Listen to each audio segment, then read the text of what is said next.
వి. ఈ అంటే ఈఎంఎఫ్, వి అంటే వోల్టేజ్. పదాలు తెలవాలి అంటే ఇప్పుడు కొత్తగా నేర్చుకోవడానికి సిద్ధమైన వాళ్ళు. ఈ అంటే ఈఎంఎఫ్, వి అంటే వోల్టేజ్, అండ్ ఐఎల్ అంటే లైన్ కరెంట్గా పిలుస్తాం. ఐఏ అంటే ఆర్మేచర్ కరెంట్ అంటాం. ఐఎఫ్ అంటే ఫీల్డ్ కరెంట్గా పిలుస్తాం. ఇలా ఆర్మేచర్, ఫీల్డ్ కరెంటులు ఆర్మేచర్ యొక్క రెసిస్టెన్స్, ఏ అంటే ఆర్మేచర్ రెసిస్టెన్స్ అయితే ఆ షంట్ జనరేటర్ మరియు మోటార్ల యొక్క వోల్టేజ్ సమీకరణాలు ఏమిటి అని అడిగాడు. అంటే ఈ ప్రశ్న యొక్క ప్రత్యేకత ఏంటండి అంటే దీనిలో ఒక జనరేటర్ ఉంది అండ్ ఒక మోటార్ ఉంది. ఒక జనరేటర్ యొక్క బాధ్యత ఏమిటి? ఒక జనరేటర్ అనేది తన యొక్క బాధ్యతని తను నిర్వర్తిస్తుంది. ఏంటా బాధ్యత జనరేటర్ది అంటే ఇది ఎప్పుడూ కూడా విద్యుత్ శక్తిని ఉత్పత్తి చేయడం కదా. అది ఇప్పుడు ఇక్కడ ఇచ్చిన దాన్ని బట్టి ఏంటిది? ఇది షంట్ జనరేటర్ అవుతుంది. ఒక మోటార్ యొక్క బాధ్యత ఏమిటి అంటే అది ఎప్పుడూ కూడా ఆ విద్యుత్ శక్తిని ఉపయోగించుకొని అది యాంత్రిక శక్తిగా నీటిని తోడడమో లేదా డ్రిల్లింగ్ లాంటి సాధనాలకో వేరే దేనికైనా సరే ఉపయోగిస్తారు. అంటే జనరేటర్ మరియు మోటార్ని కలిపి అడిగాడు. ఇక్కడ మనం గుర్తుంచుకోవాలి ఏంటంటే సార్ అంటే ఒక ఫస్ట్ ఎవరున్నారో చూసుకోవాలి. ఈ క్వశ్చన్ ప్రకారం ఎవరు అడిగారు? ఫస్ట్ జనరేటర్ అని అడిగాడు అండ్ మోటార్ అని అన్నాడు. అంటే ఫస్ట్ జనరేటర్ ఈక్వేషన్స్ రావాలి, సెకండ్ మోటార్ యొక్క ఈక్వేషన్స్ రావాలి అనే విధంగా చూసుకోవాలి. అంటే వాస్తవానికి షంట్ యొక్క ప్రియారిటీ ఏంటి అంటే షంట్లో ఫీల్డ్ వైండింగ్ ఉంటుంది ఇలా కదా, ఇలా ఫీల్డ్ వైండింగ్ ఉంటుంది. ఈ ఫీల్డ్ వైండింగ్కి ఆర్మేచర్ వైండింగ్ అనేది ఏదైతే ఉందో ఈ ఆర్మేచర్ వైండింగ్ అనేది ఇలా సమాంతరంగా ఉంటుంది. దీన్ని షంట్ అంట. అంటే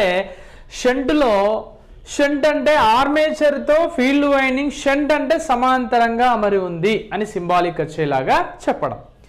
ఈ పరిస్థితుల్లో ఇది సేమ్ కన్స్ట్రక్షన్ మోటార్లో కూడా నీకు కనిపిస్తుంది. మోటార్లో కూడా నీకు కనిపిస్తూ ఉంటుంది. మోటార్లో కూడా నీకు కనిపిస్తుంది. మోటార్ అని రాస్తున్నా కాబట్టి ఇక్కడ మోటార్ అనుకోవచ్చు మీరు. చలో ఇప్పుడు రెండు కూడా షంట్ అంటే సేమ్ రకమైనటువంటి కనెక్షన్స్తో ఉంటుంది. నెక్స్ట్ ఇక్కడ ఏం అడిగాడు? దాని వోల్టేజ్ అండ్ కరెంట్ సమీకరణాలు అడిగాడు. వోల్టేజ్ సమీకరణాలు అంటే మీకు ఏం చెప్పాను? ఒక జనరేటర్ యొక్క ప్రాతినిధ్యం అంటే ఎవరు? ఇది కదా జనరేటర్, ఇది జనరేటర్, ఇదెవరు? మోటార్. ఒక జనరేటర్ యొక్క ప్రాతినిధ్యాన్ని మనం చూసినప్పుడు జనరేటర్కి ఒక మోటార్ యొక్క ప్రాతినిధ్యాన్ని చూసినప్పుడు మనకి జనరేటర్లో ఉద్భవించేది ఏమిటి అంటే ఈఎంఎఫ్ కదా. ఈఎంఎఫ్ పరంగా మనం ఏమని రాస్తామని చెప్పాం? వి ప్లస్ ఐఏఆర్ఏ అని రాశారు కదా. ఈ వి ప్లస్ ఈక్వల్స్ వి ప్లస్ ఐఏ ఇంటూ ఆర్ఏ అని రాశారు. వాట్ నెక్స్ట్ ఇక్కడికి వచ్చేవరకు వోల్టేజ్ మోటార్ పరంగా రావాలి. దేని పరంగా రావాలి? ఇప్పుడు మోటార్ పరంగా రావాలి. మోటార్లో ఏమి వినియోగించుకుంటుంది? వోల్టేజ్ కదా. అంటే ఇక్కడ మీరు ఇంకా కన్ఫ్యూజ్ అయ్యే ఛాన్స్ ఉంటుంది కాబట్టి ఉన్న ఈక్వేషన్స్ రాయాలి. Is equal V minus I A R A అని రాస్తాం కదా. ఆర్మేచర్లో కోల్పోయినటువంటి వోల్టేజ్ డ్రాప్అవుట్, దానికి ఉపయోగించినటువంటి ప్రేరిత ఈఎంఎఫ్ ప్రొడ్యూస్ చేయడానికి ఉపయోగించినటువంటి వోల్టేజ్. మనకి ఇవి సమీకరణాలు అవుతాయా? కావు. మనల్ని ఏమడిగాడు? First voltage. అంటే voltage V is equal E minus I a R a అవుతుంది కదా. ఇప్పుడు ఈడ సమీకరణం ఏమొస్తుంది? ఇక్కడ వి ఈజ్ ఈక్వల్ కదా ఈ ప్లస్ ఐఏఆర్ఏ అవుతుంది. అదేలా సార్? ఈ మైనస్ ఇటు వస్తే ఏమవుతుంది? ప్లస్ అవుతుంది. అంటే రెస్పెక్టివ్గా మనకు రెండు యాంగిల్స్ దొరికినాయి. ఇక్కడ ఒకటి దొరికింది, ఇంకా ఇక్కడ ఒకటి దొరికింది కదా. నెక్స్ట్ ఏమడిగాడు? కరెంట్లు అడిగాడు. కరెంట్ అంటే ఏంటిది? Line current. అంటే లైన్కి సప్లై అయిన కరెంట్ దేని పరంగా? ఆర్మేచర్లో ఉద్భవించిన దాన్ని తీసేసి ఫీల్డ్లో ఉద్భవించిన దాన్ని తీసేస్తే వచ్చింది ఏంటిది? Line current. అందుకే దానికి ఏమొచ్చింది? మైనస్ వస్తుంది. ఏమొస్తుంది? మైనస్ అని ఇండికేట్ చేశాడు ఇక్కడ. రెండో విషయం ఏంటి? ఇక్కడ తీసుకున్నటువంటి దాంట్లో ఆర్మేచర్ కరెంట్ అండ్ లైన్ కరెంట్ని తీసేస్తే వచ్చింది ఏంటిది ఫీల్డ్ కరెంట్. ఈ విధంగా మనం రెస్పెక్టివ్గా వచ్చే విషయాలు మనకు కనిపిస్తూ ఉంటాయి. కనుక ఇది లాస్ట్ అటు పోతుంది, ఏమవుతుంది, ఇది బయటికి పోతే ఏమవుతుంది, ఇది ఉంది కదా, ఇది ఇలా వస్తుంది. ఇక్కడ ఏమైంది, రెండింటికి మధ్యలో నీకు మైనస్ వచ్చింది, ఈ రెండింటి మధ్యలో ఈ మైనస్ అటు పోతే ఏమైంది, line current is equal armature current plus field current వస్తుంది. ఫీల్డ్ అంటే ఎవరు, ఫీల్డ్లో ఉద్భవించినటువంటి కరెంట్, ఆర్మేచర్లో ఉద్భవించినటువంటి కరెంట్. ఇది షంట్ కాబట్టి ఎవరు కాన్స్టెంట్గా ఉంటారు, వోల్టేజ్ కాన్స్టెంట్గా ఉంటుంది కదా. కరెంటులో నీకు ఏమొస్తుంది, వేరియేషన్ చూపిస్తుంది. ఆ విధంగా గుర్తుపెట్టుకుంటే సరిపోయా. ఓకే, ట్రాన్స్ఫార్మర్లో సెకండ్ క్వశ్చన్ ఏంటి, చాలా పెద్ద ప్రశ్నపత్రం ఇది, చాలా ఎక్స్ప్లెనేషన్గా నీట్గా గుర్తుంచుకోండి. ఈ శాంపిల్ క్వశ్చన్ పేపర్ని దీన్ని దృష్టిలో పెట్టుకునే చదవండి. ట్రాన్స్ఫార్మర్లో కోర్లు ఏమిటి కదా. ఫస్ట్ క్వశ్చన్ చూడంగానే లామినేషన్ కదా. లామినేషన్ అంటే ఏమిటి అయ్యా, లామినేషన్ని హై సిలికాన్ స్టీల్తో చేస్తారు కదా, హై సిలికాన్ స్టీల్తో చేస్తారు. ఓకే, దీనిలో ఉపయోగించే లామినేషన్ని సిఆర్జిఓ స్టీల్ అని కూడా పిలుస్తారు. పవర్ ట్రాన్స్ఫార్మర్లో ఉపయోగిస్తారు కదా. సిఆర్జిఓ అంటే ఏంటి, cold rolled grain oriented steel రకాన్ని ఉపయోగిస్తారు కదా. ఈ విషయాన్ని దీంతో పాటుగా ఉపయోగిస్తే దీంట్లో మనకు ఉపయోగించేది ఏంటిది, ఇది కోర్ కదా, ఏంటిది కోర్ కదా. అంటే ఈ లామినేషన్ అనేది ఎంత మందంలో ఉండాలి, 0.35 mm నుండి 0.5 mm పరిమాణంలో ఉండాలి కదా. లామినేషన్ అనేది తిక్కుగా ఉండాలనా పలుచగా ఉండాలనా అని అడుగుతాడు. లామినేషన్ ఎలా ఉండాలి, థిన్గా ఉండాలి. థిన్ అంటే ఎలా ఉండాలండి, పలుచగా ఉండాలి. పలుచగా పత్రము వలె, పత్రం ఎంత మందంలో ఉంటుంది ఆకు, అలా పలుచగా పత్రము వలె ఉండేటట్లు చూసుకోవాలి. ఆ లామినేషన్లో ట్రాన్స్ఫార్మర్ లామినేషన్లో ముఖ్యంగా ఎన్ని రకాలు, ఒకటి కోర్ టైప్ అని పిలుస్తాం కదా. ఇక మొత్తం చెప్పడం ఇక్కడ వీలు కాదు. ఒకటి కోర్ టైప్, రెండవది ఏంటిది షెల్ టైప్ అని పిలుస్తాం. అరే కోర్ టైప్కి షెల్ టైప్కి తేడా ఏమిటి అని మళ్ళీ మన డెఫినేషన్ రావాలి. అంటే కోర్ టైప్ ట్రాన్స్ఫార్మర్లో మనకి ఇలా కనిపిస్తూ ఉంటుంది కదా. కోర్ టైప్ ట్రాన్స్ఫార్మర్లో ఇలా మనకి ఒక స్క్వేర్ మాదిరిగా కనిపిస్తూ ఉంటుంది. అదేవిధంగా షెల్ టైప్ విషయానికి వస్తే ఏమొస్తుంది, ఈ విధంగా మనకి వైండింగ్ ఈ విధంగా మనకి కోర్ నిర్మాణం అనేది ఉంటుంది.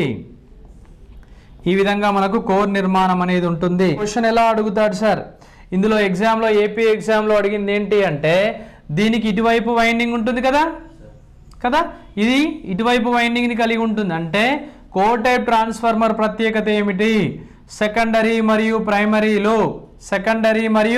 ప్రైమరీలు వేరువేరుగా వైండింగ్ని కలిగి ఉంటాయి కదా.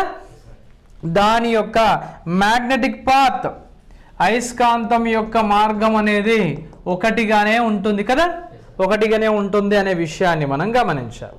అదే షెల్ టైప్ విషయానికి వస్తే ఏమని చెప్పాలి, ఇక్కడ వైండింగ్ అనేది ప్రైమరీ ఉంటుంది, దీని మీద ఎలా ఉంటుంది, సెకండరీ ఉంటుంది. ప్రైమరీ సెకండరీ రెండు కూడా ఒకే లిబ్ మీద ఉంటాయి కదా. దాని యొక్క అయస్కాంతం యొక్క పాత్ మార్గాల యొక్క సంఖ్య ఎన్ని రకాలుగా ఉంటుంది, ఇలా 2 రకాలుగా ఉంటుంది కదా, ఇలా 2 రకాలుగా ఉంటుంది. ఇప్పుడు ఈ డయాగ్రామ్ నీకు చూడగానే ఓహో కోర్ అంటే ఇదా, షెల్ అంటే ఇదా అని ఒక ఐడియా వస్తుంది. ఇప్పుడు దీనిలో మనం చూడండి, ఇలా గీస్తే ఇది ఏ ఆకృతి అయింది, ఇది ఎల్ కదా, ఎల్. ఇలా గీస్తే ఏమైంది ఇది ఎల్. అంటే ఎల్ షేప్ని దేనికోసం ఉపయోగిస్తారు, కోర్. అంటే కోర్ అనేది దేంట్లో ఉంది, ఇక్కడ నీకు ఎల్ ఆకృతిలో ఉంది కదా, ఎల్ ఆకృతిలో ఉంది. ఎల్ ఐ అంటే ఎల్ ఇలా రాసి ఐ రాస్తావు, కోర్ అయిందా, అది కాలే. ఐ రాస్తే అవుతుందా, కాదు. ఎల్ ఇటొక ఎల్ అటొక ఎల్ని కలిపితే అవును కదా, ఇదొక ఎల్ కదా, ఈ 2 ఎల్ కలిపితే ఏమైంది, ఇక్కడ నీ కోర్ టైప్ అయింది, అవునా కదా, ఫినిష్. దాని నెక్స్ట్ ఈఎల్ అయితే అవుతుందా? ఇలా ఈ రాసి దీనికి ఇలా ఎల్ పెడితే అవుతుందా? అది కూడా కాదు. ఈఐ అవుతుందా? అది కూడా కాదు. అంటే ఇచ్చినటువంటి దాంట్లో ఈ ఐ అంటే మళ్ళీ వేరే లామినేషన్ వస్తుంది, దాని గురించి చూద్దాం. ఇప్పుడు ఇది ఏదే ఆకృతిది? షెల్. షెల్ లేదా షెల్ ఇక్కడికి వచ్చేస్తుంది, షెల్ టైప్. ఇప్పుడు షెల్ టైప్ అంటే ఏంటిది? ఫర్ ఎగ్జాంపుల్ చూడు, ఇక నేను గీస్తున్నా, ఇంకో ఇలా ఈ కదా, ఇదంతా ఈ, ఇదేంటి ఐ, అదేనా? ఇలా ఈ రాసి ఇలా ఐ రాస్తే ఇదే షేప్ అయింది, షెల్ టైప్. అర్థమైందా చెప్పింది? అంటే ట్రాన్స్ఫార్మర్ యొక్క కోర్లో లామినేషన్ అనేది దాని యొక్క స్ట్రక్చర్ని బట్టి ఉంటుంది కదా. ఆ లామినేషన్ మందం ఎంత ఉండాలి? 0.35 mm. సార్ ఎందుకు ఇలా ఉండాలి అంటే ఇది లో రిలాక్టెన్స్ని కలిగించడానికి, తక్కువ రిలాక్టెన్స్ని కరిగించే విధంగా ఉండాలి. ఇంకా ఎలా ఉండాలి కోరు? హై పర్మియబిలిటీ, హై పర్మియబిలిటీని చూపాలి, హై పర్మియబిలిటీని చూపాలి, హై పర్మియబిలిటీని చూపాలి. ఇంకా ఎలా చూపాలి?